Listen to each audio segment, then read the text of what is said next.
بسم اللہ الرحمن الرحیم۔ عاشق رسول غازی علم دین شہید کا واقعہ۔ غازی علم دین شہید 4 دسمبر 1908 کو لاہور کے متوسط طبقے کے ایک شخص تالہ مند کے گھر پیدا ہوئے۔ یہ ان کے دوسرے بیٹے تھے۔ نجاری پیشہ تھا، عزت سے دن گزر رہے تھے، ایسے نامور نہ تھے۔ اپنے محلے تک ان کی شہرت محدود تھی، یا پھر لاہور سے باہر جا کر کہیں کام کرتے تو محنت، شرافت اور دیانتداری کی بدولت مختصر سے حلقے میں اچھی نظر سے دیکھے جاتے تھے۔ اس زمانہ میں مسجد محلے کے بچوں کی ابتدائی درسگاہ تھی۔ تالہ مند نے بھی اپنے بیٹے علم دین کو مسجد میں بھیجا تاکہ قرآن مجید پڑھے۔ علم دین نے کچھ دن وہاں گزارے، تعلیم حاصل کی، لیکن وہ زیادہ تعلیم حاصل نہ کر سکے۔ قدرت کا کوئی راز تھا، ان سے ایسا کام لیا جانا تھا جو عمل کی دنیا میں تعلیم سے بڑھ کر تھا، بلکہ تعلیم کا مقصود تھا۔ اس میں من جانب اللہ ایسا جوہر مخفی تھا جس کے بچے کو خبر نہ تھی، لیکن اس جوہر نے آگے چل کر وہ کام کر دکھایا جس سے انہیں تاب و تاب جاودانہ میسر آئی۔ اس کام کا کوئی بدل نہ تھا۔ تالہ مند کے 2 بیٹے تھے، محمد دین اور علم دین۔ دونوں میں بڑا پیار تھا۔ علم دین والد کے ساتھ کبھی باہر جاتا تو محمد دین کو قلق ہوتا۔ ایک دفعہ محمد دین نے علم دین کے بارے میں ایک پریشان کن خواب دیکھا کہ علم دین زخمی ہے۔ محمد دین پریشان ہوا اور چھوٹے بھائی کی خیریت معلوم کرنے سیالکوٹ پہنچا۔ دونوں بھائیوں کی محبت کا یہ عالم تھا کہ جب محمد دین اپنے والد کے ٹھکانے پر پہنچا تو علم دین چارپائی پر بیٹھا تھا۔ بھائی کو دیکھتے ہی علم دین اچھل پڑا۔ شدت جذبات سے دونوں بھائی بغل گیر ہو گئے۔ محمد دین نے دیکھا کہ علم دین واقعی زخمی ہے، ہاتھ پر پٹی بندھی ہوئی ہے، ہاتھ پر شیشہ لگا تھا، لیکن زخم گہرا نہیں تھا۔ اگلے دن محمد دین واپس لاہور آ گئے۔ علم دین نے بچپن میں بعض ایسے واقعات دیکھے جن کے نقوش ان کے دماغ پر ثبت ہوئے اور ان کی کردار سازی میں کام آئے۔ علم دین 1 سال تک والد کے ساتھ کوہاٹ میں رہے۔ یہ علاقہ غیور اور بہادر پٹھانوں کا تھا۔ پٹھانوں کا یہ وصف تھا کہ جو ان سے نیکی کرے وہ اسے بھلاتے نہیں، یاد رکھتے ہیں۔ بڑے مخیر طبع اور متواضع لوگ تھے، محسن کو قرار و واقعی صلہ دیتے، جان تک نثار کر دیتے۔ علم دین کے والد نے کوہاٹ جا کر رہنے کے لیے مکان کرائے پر لیا، جس کا مالک اکبر خان نامی پٹھان تھا۔ تالہ مند ایک دن کام میں مصروف تھے کہ کسی نے آ کر بتایا کہ ان کے مالک مکان اکبر خان کا بھائی سے جھگڑا ہو گیا ہے۔ اس کا بھائی شدید زخمی ہو گیا ہے اور اس کی رپورٹ پر پولیس نے اکبر خان کو گرفتار کر لیا ہے۔ اکبر خان کی گرفتاری کی خبر سنتے ہی تالہ مند نے کام چھوڑا اور اکبر خان کی مدد پر جانے کو تیار ہو گئے۔ تالہ مند کے ایک ساتھی روشن خان نے حیرانی سے پوچھا، تالہ مند، تمہاری اکبر خان کے ساتھ کوئی رشتہ داری ہے جو یوں کام چھوڑ کر جا رہے ہو؟ تالہ مند نے کہا، میں اس کا کرایہ دار ہوں، وہ میرا محسن ہے۔ اگر خوشی کے وقت وہ مجھے نہیں بھول سکتا تو پھر میں مصیبت کی گھڑی میں اس کی خیر خبر نہیں لے سکتا۔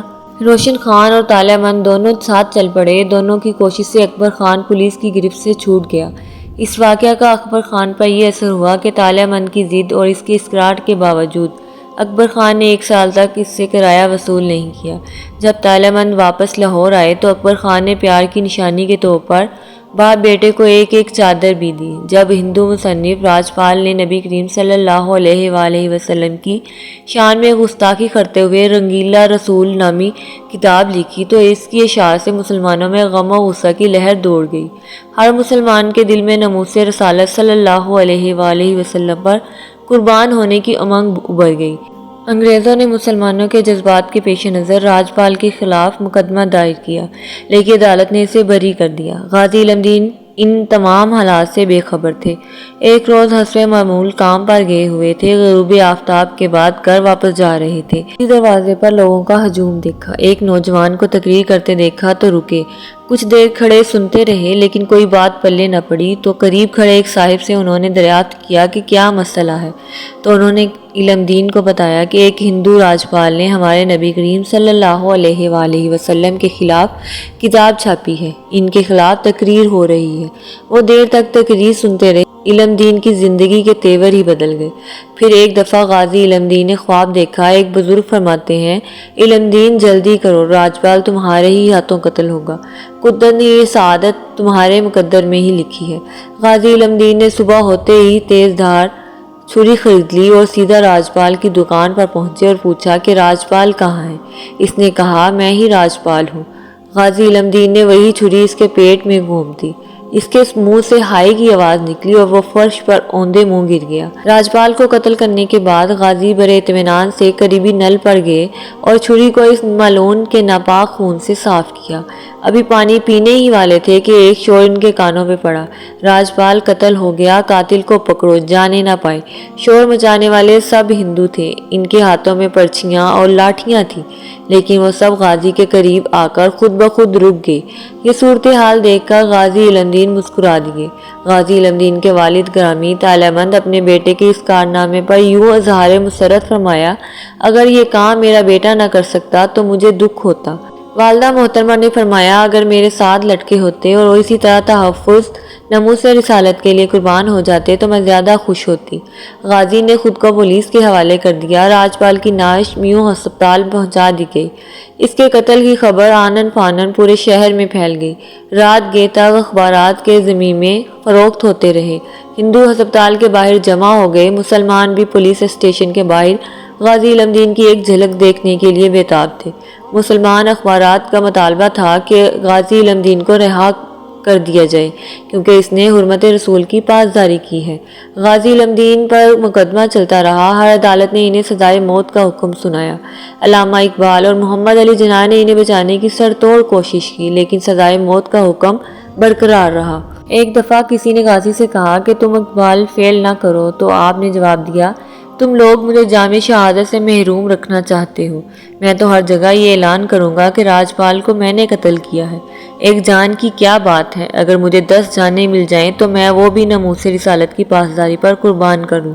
یہ قتل میرے نامہ اعمال کا اعزاز ہے اور میں اس اعزاز سے محروم ہو کر حضور صلی اللہ علیہ وآلہ وسلم کے دربار میں حاضر نہیں ہو سکتا۔